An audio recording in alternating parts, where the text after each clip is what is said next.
Muy buenas noches, estimados hermanos. Vamos a pedir la orientación de Dios para este estudio bíblico. Dios Santo que habita la eternidad, Señor, una vez más estamos ante tu presencia para pedirle, Señor, tu orientación para que podamos estudiar tu palabra y aprender un poquito más de ella, para que podamos siempre, Señor, en lo aprendido, las lecciones aprendidas, poder practicar en nuestras vidas diarias. Te rogamos, Señor, ayúdanos a comprender estos mensajes y que también la transmisión sea bastante estable para provecho de todos los que estamos conectados para este estudio bíblico. Te lo agradecemos, estas bendiciones, en nombre de Jesús. Amén. Hoy vamos a abordar la organización de los judíos en tiempos de Jesús. Eso es muy importante, porque así nos trae el conocimiento de cómo estaban organizados los judíos en tiempos de Jesús, para que entendamos aspectos de la predicación de Jesús y los inicios de la Iglesia de Dios. Vamos a seguir aportando elementos históricos y bíblicos para el entendimiento que hubo una transición entre Israel y la Iglesia en lo espiritual, y una gran ruptura secular entre el judaísmo y el cristianismo, mismo que estos últimos, el cristianismo en sus inicios, tenían entre ellos muchos judíos. A los pocos años después del nacimiento de Jesús, Judea perdió su autonomía en el año 6 después de Cristo, cuando los romanos destituyeron a Arquelao, hijo de Herodes, del poder, y transformó Judea en una provincia que pasó a ser gobernada por un procurador dependiente del gobernador de Siria. Estaba compuesta Judea por las regiones de Galilea, Samaria y Judea, propiamente dicho. Algunos historiadores incluyen también a Perea y a Idumea. Durante su ministerio, Jesús recogió los pueblos y aldeas de Judea, de Galilea y Samaria. Lucas, capítulo 17, versículo 11. Yendo Jesús a Jerusalén, pasaba entre Samaria y Galilea. En cuanto a la organización social, la Biblia menciona principalmente fariseos, saduceos, escribas, samaritanos y celotes. Y había también la secta de los esenios, mencionados por el historiador de la época, Flavio Josefo, y también por el filósofo Filón de Alejandría. Empezaremos a describir estos grupos que constituían la clase social de Judea en tiempos de Jesús. Los dos principales grupos directamente mencionados en la Biblia son los saduceos y los fariseos. Hechos, capítulo 23, versículo 8. Porque los saduceos dicen que no hay resurrección, ni ángel, ni espíritu, pero los fariseos afirman estas cosas. La historia del origen de los saduceos empieza mucho más antes, en el año 167 a.C., cuando Judea, bajo la dominación de los griegos, a través de Antíoco Epífanes, prohibió la práctica de las religiones locales, ordenando en su lugar el culto a los dioses griegos. Esa historia se encuentra escrita en los libros de Primera y de Segunda Macabeos, que no hacen parte de la Biblia hebrea, porque fue escrito ese libro en griego, motivo por el cual él no fue tomado en cuenta por los hebreos, aunque sí es parte del Antiguo Testamento de la Iglesia Católica, por ejemplo. Es un libro, lo de Macabeos, importante desde el punto de vista histórico, al igual que los libros de Flavio Josefo. La historia señala que un sacerdote levita de nombre Matatías, de la familia Asmoneo, en Modín, un pequeño pueblo en el noroeste de Jerusalén, ese sacerdote mató a un judío griego que intentó ofrecer sacrificio a los dioses griegos, después de aquel decreto de Antíoco Epífanes, de obligar el culto a los dioses griegos. Luego Matatías huyó con sus hijos a las montañas de Judea. Fue entonces que uno de sus hijos, de nombre Judas Macabeo, quien lideró un ejército de judíos contra la dominación griega. Y al vencer los griegos en Jerusalén, hicieron una limpieza ceremonial en el templo. Justo 3 años y medio después que Antíoco Epífanes había profanado el templo, sacrificando cerdos sobre el altar. Los judíos hasta hoy celebran la purificación del templo por los macabeos con la fiesta de las luces, también conocida como Hanukkah.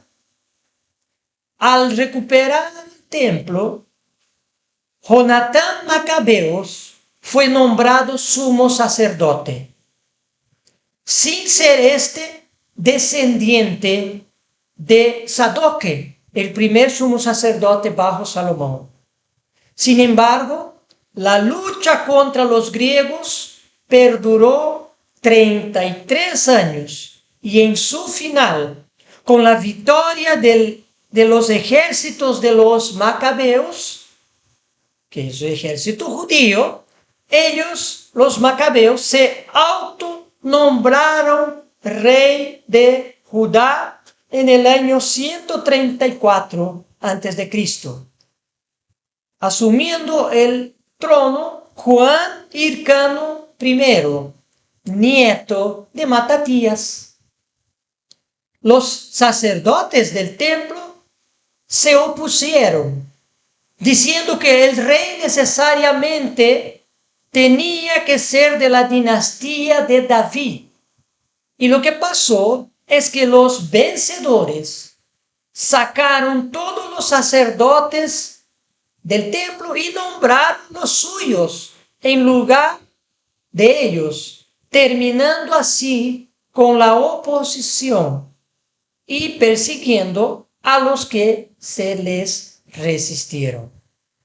Los saduceos en el templo de Jerusalén eran de las familias más ricas de Judea, que dominaban a la nación porque eran familias aliadas del Imperio Romano y buscaban poder. Y saduceos es el nombre que se dio o que fueron conocidos justamente estos pseudo sacerdotes colocados por los macabeos, de la misma familia de los macabeos, cuando terminó la revuelta contra los griegos.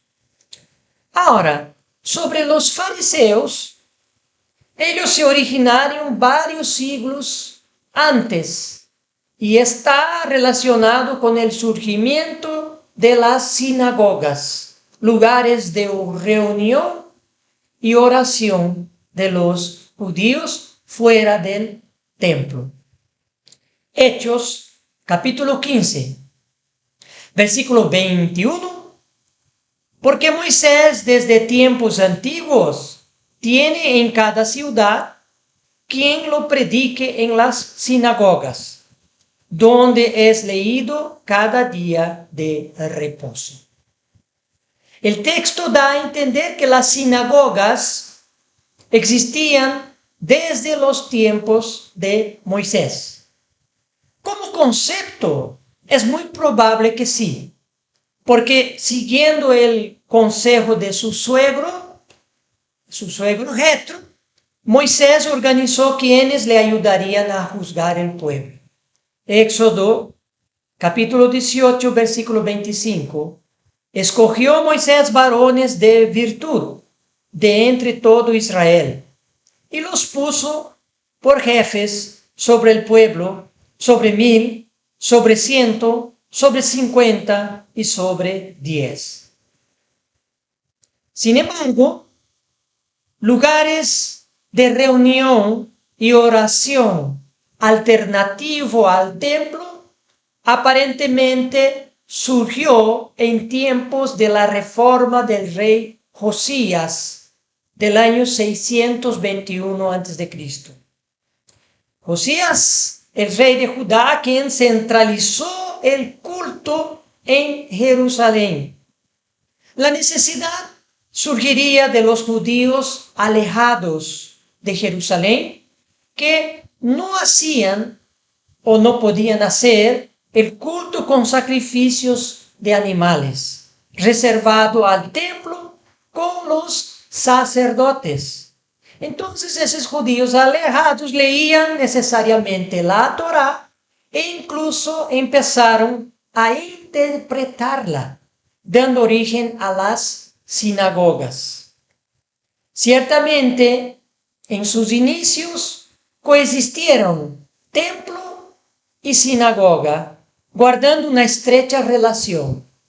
Pero con la destrucción del templo por Nabucodonosor II en el año 587 a.C., y con el consiguiente cese del culto sacrificial, por lo que ya no existía templo, la sinagoga pasó a ser el centro de la vida judía y la oración empezó a sustituir los sacrificios. Los fariseos se volvieron un movimiento político, social y religioso judío, quienes resaltaban la importancia de la tradición oral, además de la escrita que era la Torá, es decir, los primeros 5 libros de la Biblia escritos por Moisés. El Talmud, que compila principalmente las discusiones rabínicas sobre leyes judías, tradiciones, costumbres, narraciones y dichos, parábolas, historias y leyendas de los judíos, fue oral hasta el siglo II después de Cristo y se terminó de escribirse en papel en el siglo V después de Cristo. La gran diferencia entre saduceos y fariseos es que los saduceos no interpretaban las escrituras, la tomaban literalmente y aceptaban los saduceos solamente la Torá. Por ello no creían los saduceos en la resurrección de los muertos, porque no está en la Torá. Eso está en otros libros de la Biblia hebrea. Ahora, los fariseos practicaban la lectura y la interpretación de las Escrituras, la Torá, que son los primeros 5 libros escritos por Moisés, también leían los fariseos los profetas, las crónicas y los libros de sabiduría que están en el conjunto del Antiguo Testamento, la Biblia hebrea. Por ello, los fariseos sí creían en la resurrección y creían también en el arrepentimiento, antes que el perdón de los pecados mediante sacrificios, como creían los saduceos. Los saduceos decían que perdón era solamente mediante los sacrificios. Los fariseos decían que era a través del arrepentimiento y después se podía ir y sacrificar un animal. Incluso los saduceos, por la interpretación de las Escrituras, los fariseos por la interpretación de las Escrituras, porque los fariseos sí interpretaban las Escrituras, llegaron a la conclusión que vendría un Mesías y salvaría a Israel de sus enemigos. Por libre interpretación de la Torá, de los libros que componen la Biblia hebrea, los fariseos fueron los que por primera vez han creído que vendría un Mesías a la nación para salvarles del yugo de sus enemigos. Sin embargo, este punto era más que una cuestión religiosa para los saduceos que no creían, sino para los saduceos esa creencia era un gran problema político, porque como ellos estaban con los gobiernos de turno en el tiempo de la dominación romana, ese tipo de sedición, ese tipo de idea de que alguien se les iba a salvar a los enemigos, iba contra esa alianza que ellos tenían con los romanos. Si un fariseo se proclamaba Mesías, podía levantar los judíos contra Roma, y eso ponía en riesgo el poder de los saduceos. De los fariseos se derivaron los celotes, que significa celosos. El diccionario bíblico de James Strongest define celote, que es otro grupo, otra secta, como el que defiende y sostiene algo, el que lucha vehemente por algo. Lucas, capítulo 6, versículos 15, dice: Mateo, Tomás, Jacobo, hijo de Alfeo, Simón llamado Celote. Uno de los apóstoles de Jesús fue celote. Mateo y Marco llaman a Simón el cananeo, mientras que Lucas, lo que acabamos de leer, llama Simón, el apóstol, uno de los apóstoles de Jesús, no es el Simón Pedro, lo llama de celote.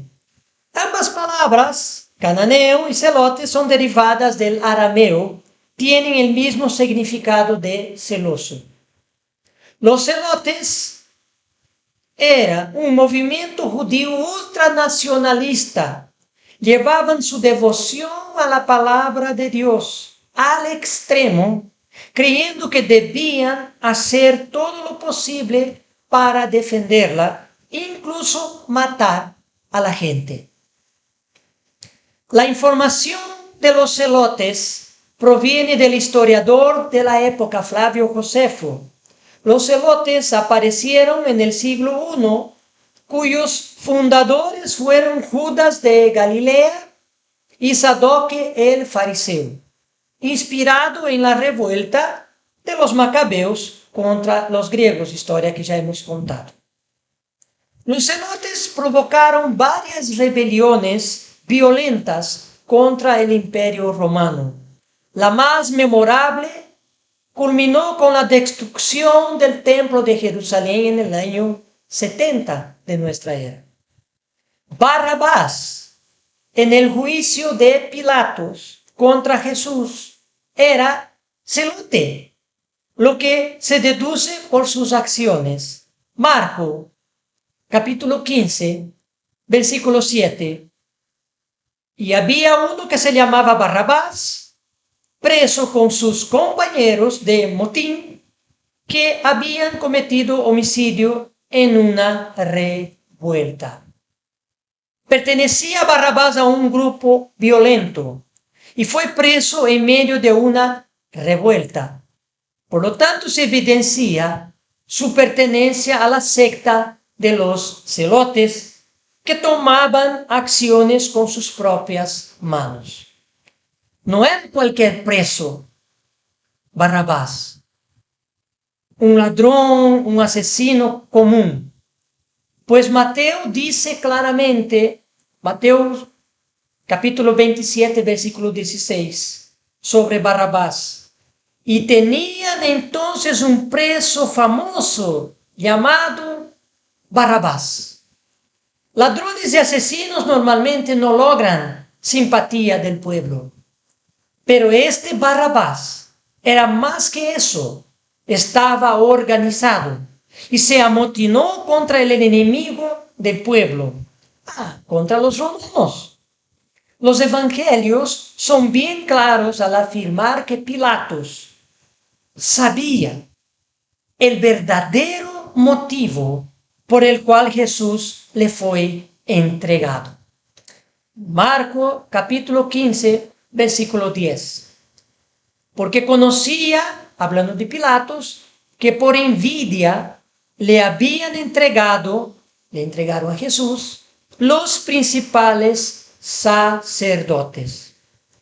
Una vez más, esos sacerdotes se refiere a los saduceos. Ellos eran los saduceos, quienes ilegítimamente, desde los tiempos de los macabeos, eran ellos los sacerdotes del templo. Y Pilatos vio una manera de soltar a Jesús, pero no contaba con las astucias de estos sacerdotes saduceos. En el Nuevo Testamento, escrito en griego, hay muchas frases y palabras en arameo, y casi todas relacionadas con Jesús, quien hablaba arameo de origen. En Mateo 27, versículo 21, leemos: y respondiendo el gobernador, estamos hablando de Pilatos, les dijo: ¿a cuál de los dos queréis que os suelte? Y ellos dijeron: a Barrabás. Es curioso que el nombre Barrabás es de origen caldeo, es decir, un nombre en arameo, Bar-Abas, que significa hijo del padre. Ian Maccoby, un especialista en el estudio de la tradición religiosa cristiana y judía, propuso la teoría de que Bar-Abba era el apodo que daban a Jesús, que comenzaba siempre sus oraciones con la palabra Abba, Padre.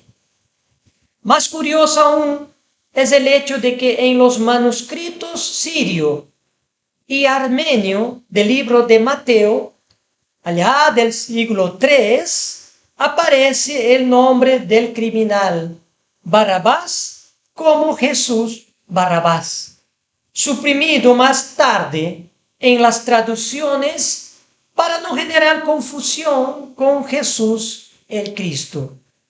La anécdota de todo esto es que cuando la multitud gritó: suelten a Barrabás, muchos de los presentes de habla arameo estarían pidiendo que suelten a Barrabás, es decir, al propio Jesús, el Cristo. Pilatos intentó, como habíamos dicho, liberar a Jesús, haciendo que el pueblo elija, según la costumbre de soltar un preso en los días de las fiestas, entre Jesús y Barrabás. Así que el escenario está hecho. De un lado, un ladrón y asesino en la visión de Roma, de Pilatos, pero que al final resultó en un personaje que tenía la admiración del pueblo subyugado por los romanos. Un héroe que enfrentó ese poderío enemigo, del enemigo. Y del otro lado estaba Jesús malherido, un retrato de la fragilidad humana, víctima de la crueldad del régimen. Y Barrabás dijo, escojan al pueblo. Ahora, esa historia que sabemos cómo terminó, han escogido a Barrabás. Eso fue, en realidad, un pequeño adelanto de lo que Jesús estaba a punto de hacer. Jesús estaba a punto de morir por toda la humanidad. Y literalmente, como adelanto, murió, tomó el lugar de Barrabás. Eso fue extraordinario, muy extraordinario. Además, pasando a describir otro grupo, además de los celotes, el grupo de los escribas, en hebreo, sofrim, eran los especialistas de la ley, quienes estudiaban, conocían, explicaban e interpretaban la ley. Eran al mismo tiempo teólogos, profesores, jueces, enseñaban lo que hay que hacer para cumplir con la ley, resolvían las dudas que había sobre la observancia. Ejercían también la justicia según la ley. La función de escriba era desempeñada por sacerdotes y fariseos a un principio, pero por último, solo por fariseos. Era una función importante y Jesús reconoció su importancia, pero criticó el hecho de que los escribas y los fariseos no practicaban las escrituras. Mateo capítulo 23, versículos 2 y 3. Versículo 2. En la cátedra de Moisés se sientan los escribas y los fariseos. Versículo 3. Así que todo lo que os digan que guardéis, guardádelo y hacedlo, mas no hagáis conforme a sus obras, porque dicen y no hacen. Un oidor olvidadizo que condenó Santiago en su epístola. Santiago capítulo 1 versículo 22 dice, pero sed hacedores de la palabra y no tan solamente oidores, engañándoos a vosotros mismos. Otro grupo recurrente en la Biblia, en los evangelios, son los samaritanos.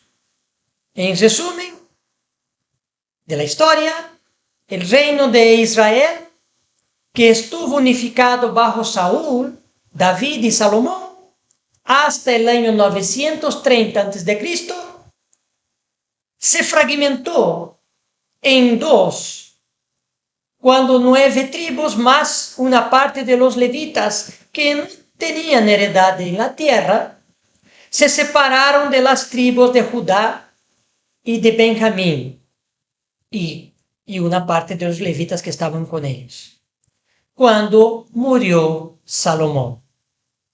Las tribus del norte constituyeron a Samaria como su capital y fijaron sus propias fiestas y eligieron el monte Gerazim como principal lugar de adoración. Ya estos reyes del reino de Israel del norte, todos ellos después de la separación, hicieron lo malo contra el Eterno y fueron el reino del norte de Israel, fueron conquistados en el año 721 a.C. por el imperio asirio. Dice Segunda Reyes, capítulo 17, versículo 6. En el año 9 de Oseas, el rey de Asiria tomó Samaria y llevó a Israel cautivo a Asiria y los puso en Alab, en Abor, junto al río Gozán y en las ciudades de los medos. En un prisma escrito en cuneiforme, escritura antigua de Mesopotamia, un prisma del rey Sargón II de Nimrod, rey de Asiria, se relata que el rey Sargón II, hermano y sucesor de Salmanasar, terminó este sitio contra Israel y llevó 27.280 personas cautivas a Asiria desde Israel en el norte. Los historiadores explican que los asirios deportaron a todos menos a las clases más bajas de Israel y los transportó hacia las ciudades de su imperio, ya sean para entrenarlos y utilizar a sus talentos o esclavizar a los más hábiles. Y en su lugar, los asirios asentaron gentes de otros pueblos que habitaron junto con los israelitas que se quedaron en Israel, el reino del norte. Dios envió entonces leones que los mataban. Entonces el rey de Asiria buscó una solución. Segunda de Reyes, capítulo 17, versículo 27. Y el rey de Asiria mandó diciendo: llevad allí a alguno de los sacerdotes que trajisteis de allá, y vayan y habite allí, y les enseñe la ley del Dios del país. Es así que los samaritanos de los tiempos de Jesús eran una mezcla de población local, o sea, los antiguos israelitas de las tribus del norte de Israel, con extranjeros, pero instruidos parcialmente en la Torá, que son los primeros 5 libros de la Biblia escritos por Moisés. Eso sin contar que una parte de los israelitas del norte escaparon de la invasión de Asiria y se refugiaron en el reino del sur, en el reino de Judá. En el episodio de Jesús y la mujer samaritana leemos Juan capítulo 4, versículo 12. La mujer samaritana le dice a Jesús: ¿acaso eres tú mayor que nuestro padre Jacob, que nos dio este pozo, del cual bebieron él, sus hijos y sus ganados? La mujer samaritana se identificaba, junto con su pueblo, los samaritanos, se identificaban con Jacob, el padre de las 12 tribus de Israel. Y la mujer también le dijo a Jesús, en Juan capítulo 4, versículo 20, nuestros padres adoraron en este monte, y vosotros decís que en Jerusalén es el lugar donde se debe adorar. El monte que estaban Jesús y la samaritana era el monte Gerazim, escogido por Israel, o sea, el reino del norte, en la división de los 2 reinos para adorar a Dios y desmarcarse del reino del sur de Judá, donde se adoraba a Dios en el monte Sión en Jerusalén. Por lo tanto, para los judíos, era el monte de la rivalidad religiosa que comenzó con Israel cuando hubo la división y después continuó mismo con la invasión de los asirios. En una ocasión, los judíos acusaron a Jesús de ser samaritano y endemoniado. Vea la relación que hacían ellos. Juan capítulo 8, versículo 48. Respondieron entonces los judíos y le dijeron a Jesús: ¿no decimos bien nosotros que tú eres samaritano y que tienes demonio?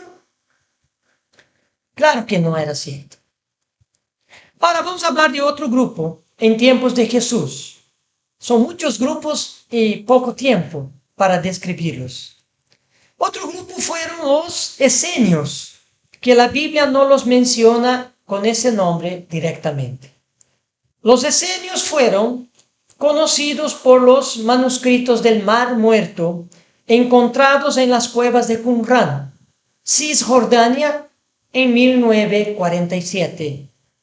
Corresponde el hallazgo a 972 manuscritos, copias de las escrituras y comentarios de los libros de los profetas, entre otros libros, escritos entre los años 250 a.C. hasta el año 66 después de Cristo. La secta judía de los esenios, existente desde el siglo II a.C., se estableció en el desierto. Y los esenios fundaron muchas comunidades en la región de Qumran. Las principales fuentes sobre esa secta provienen del filósofo judío Filón de Alejandría, también del militar romano Plinio el Viejo y también del historiador judío Flavio Josefo. Es así que el primer esenio, cuyo nombre no se conoce, se trataba de un opositor de los asmoneos, que se proclamaron sumo sacerdote y rey de Judá por los macabeos. Las comunidades se formaron con personas, las comunidades de los esenios se formaron con personas perseguidas por los asmoneos. La evidencia indica que los primeros esenios eran los sacerdotes legítimos que operaban en el templo de Jerusalén, que fueron sustituidos por los sacerdotes impuestos por los macabeos. Interesante que la historia parece girar en todo con ese evento de los macabeos. Por eso es importante conocer esa historia. Los esenios hacían hincapié en los rituales con agua del bautismo y la restauración de la pureza. En Qumran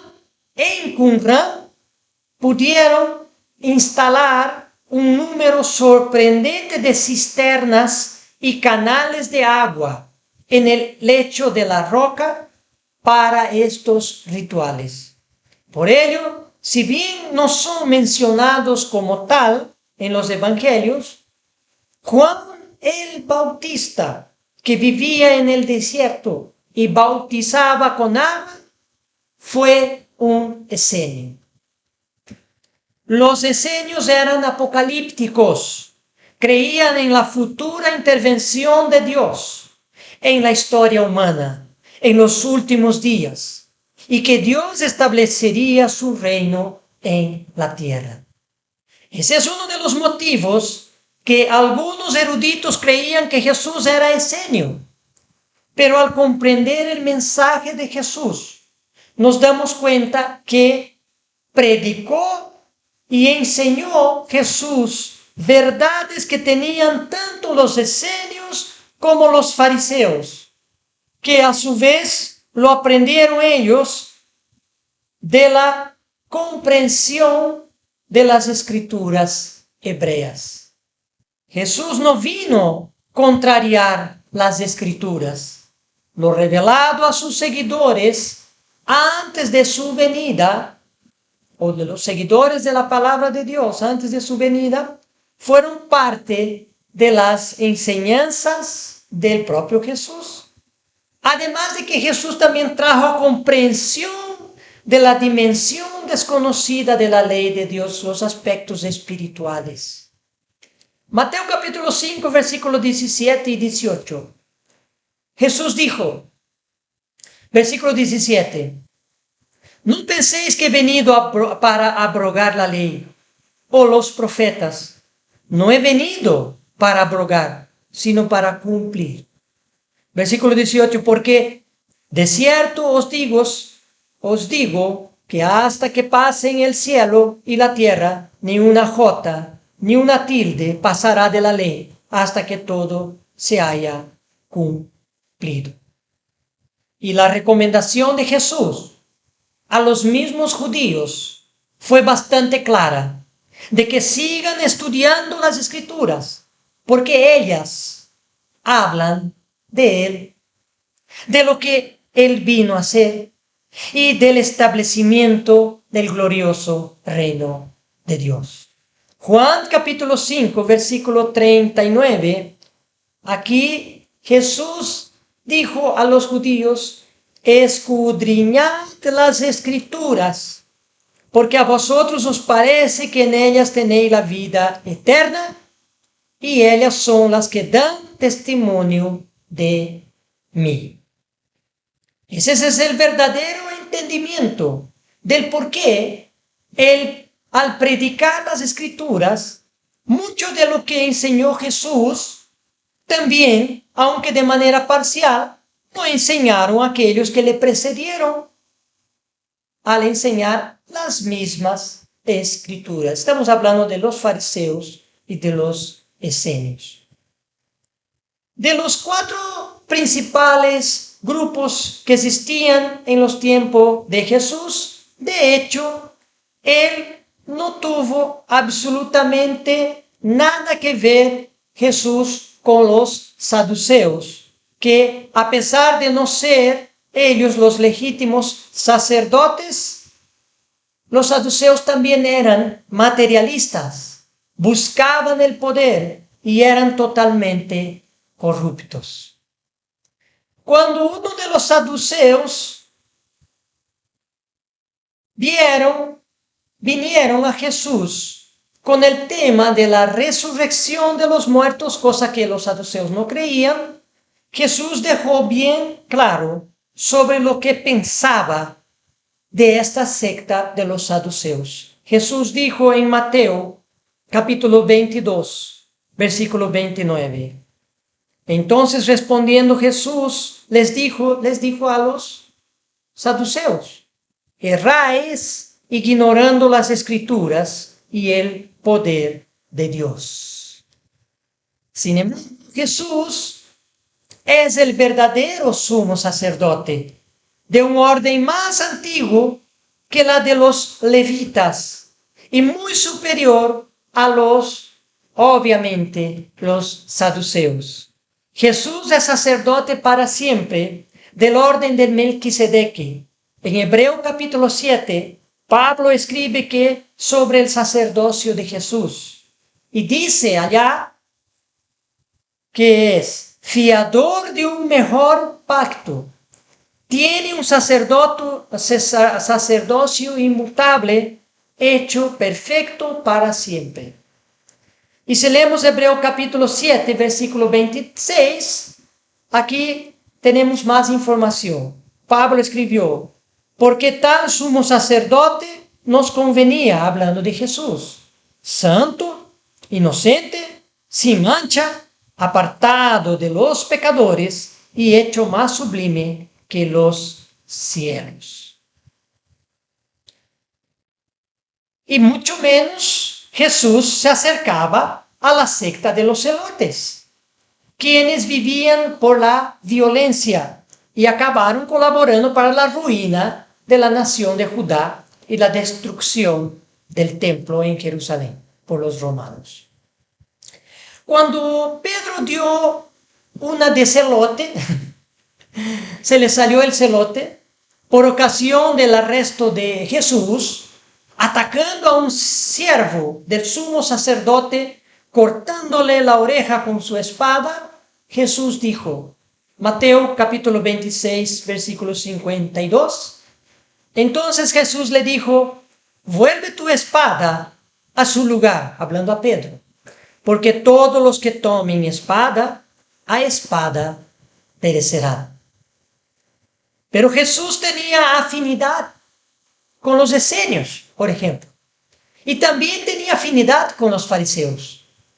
Estos últimos para nada eran homogéneos, pues los maestros fariseos, por ejemplo, conocidos como rabinos, fundaban sus propias comunidades y hacían sus propias interpretaciones del Torá. Así que había ciertas líneas de entendimiento diferentes entre ellos.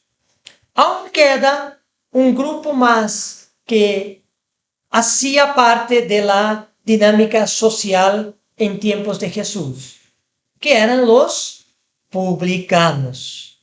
Pese que se trataba de los cobradores de impuestos para el régimen de Roma, los que ocupaban estos cargos en Judea eran mayormente judíos. Roma calculaba los impuestos que se podían cobrar en un distrito o zona y arrendaba o licitaba una cantidad a algunos judíos importantes. El que conseguía quedarse con el arriendo o la licitación procedía a cobrar los impuestos a la gente. Obviamente los cobradores de impuestos quedaban con una comisión que era agregada al valor del impuesto calculado por Roma. Esa parte quedaban ellos, los publicanos. Uno de los apóstoles de Jesús fue publicano. Y aparentemente en los evangelios era nominado Leví, en Lucas y Marcos. Aquí Lucas capítulo 5 versículo 27 dice, después de estas cosas salió y vio un publicano llamado Leví sentado al banco de los tributos públicos y Jesús le dijo a Leví, sígueme. Marcos capítulo 2 versículo 14, ahí está su paralelo, dice, y al pasar vio a Leví, hijo de Alfeo, sentado al banco de los tributos públicos y le dijo, sígueme, y levantándose le siguió. Y también es nombrado este discípulo de Jesús que era publicano, era también nombrado Mateo en el Evangelio de Mateo. Mateo capítulo 9 versículo 9, pasando Jesús de allí, vio a un hombre llamado Mateo, que estaba sentado al banco de los tributos públicos, y le dijo, sígame, y se levantó y le siguió. Al llamar Leví Mateo, este hizo un banquete para Jesús, lo que originó un conflicto con los escribas y fariseos, que acusaron a Jesús de comer con publicanos y pecadores, lo que Jesús respondió. Marcos capítulo 2, versículo 17. A oír esto Jesús les dijo, los sanos no tienen necesidad de médico, sino los enfermos. No he venido a llamar a justos, sino a pecadores. Y como tal, Jesús contó una parábola sobre un fariseo que oraba de pie creyendo ser justo y mejor que los demás. Y también había un publicano en esa parábola que golpeaba su pecho sin levantar la cabeza y admitía que era pecador. Ahí es donde Jesús dijo que de los dos, quien subió justificado fue el publicano. Y otro episodio ocurrió cuando algunos de los fariseos se acercaron a Jesús con el tema de los impuestos romanos cobrados por los publicanos. Lucas capítulo 20, versículo 22. Dijeron los judíos a Jesús, le preguntaron, ¿no es lícito dar tributo a César o no? Versículo 25. Entonces le dijo, aquí la respuesta de Jesús, pues dad a César lo que es de César y a Dios lo que es de Dios. Es importante entender, el mundo judío en tiempos de Jesús, pues nos ayuda a comprender mejor el mensaje, el mensajero y las circunstancias del mensaje de Jesús. Así comprendemos a los saduceos, encargados del templo y al mismo tiempo controlaban el Sanedrín, el gran consejo de los sabios, centro del gobierno judío religioso de la época. Además, los saduceos eran afines al imperio romano y muy corruptos. Otro grupo, los fariseos, mayor en número y más populares, porque actuaban entre el pueblo con las comunidades que lideraban, donde se reunían las personas a orar y leer la Torá. Interpretaban los rabinos la Torá, que eran los fariseos. Los escribas, otro grupo, especialistas de la ley, eran mayormente fariseos. Del grupo de los fariseos surgió también los ultranacionalistas llamados celotes, que se oponían con la fuerza contra los romanos. Otro grupo que hemos visto, los esenios, tenían su comunidad aparte en el desierto y eran descendientes de los verdaderos sacerdotes que ministraban en el templo antes de los macabeos. Se dedicaron a preservar las escrituras. Y otro grupo, los samaritanos, vecinos de los judíos, pese a ciertas similitudes de creencias, se desmarcaron de la adoración en el templo de Jerusalén con la división del reino después de la muerte de Salomón. Y pese a que una parte fue desterrada por el imperio asirio en el año 721, conocidos como las 10 tribus perdidas de la casa de Israel, mayormente los que fueron desterrados fueron de la nobleza y de la clase sacerdotal. La mayoría de la clase baja del pueblo de Israel se quedó en el mismo sitio y se mezcló con los pueblos que trajo los asirios, principalmente a la región de Samaria. Finalmente, el último grupo que hemos visto en el estudio bíblico de hoy, los publicanos, los odiosos cobradores de impuestos de Roma, que en Judea generalmente eran judíos los que hacían esa función. Entre los discípulos de Jesús había un ex publicano, Mateo Leví, y un ex celote, Simón, no el Simón Pedro, ¿eh? Y más tarde, un fariseo se incorporó en el discipulado de Jesús, un fariseo de la tribu de Benjamín. Se volvió uno de los más importantes apóstoles de Jesús, de quien hablaremos más adelante en uno de los estudios bíblicos que siguen. Saulo de Tarso estamos hablando, más conocido como el apóstol Pablo. Iremos intercalando historia y teología en esta fase de estudios bíblicos que estamos abordando sobre los orígenes del cristianismo y la historia de la Iglesia de Dios. Muy buenas noches, hermanos.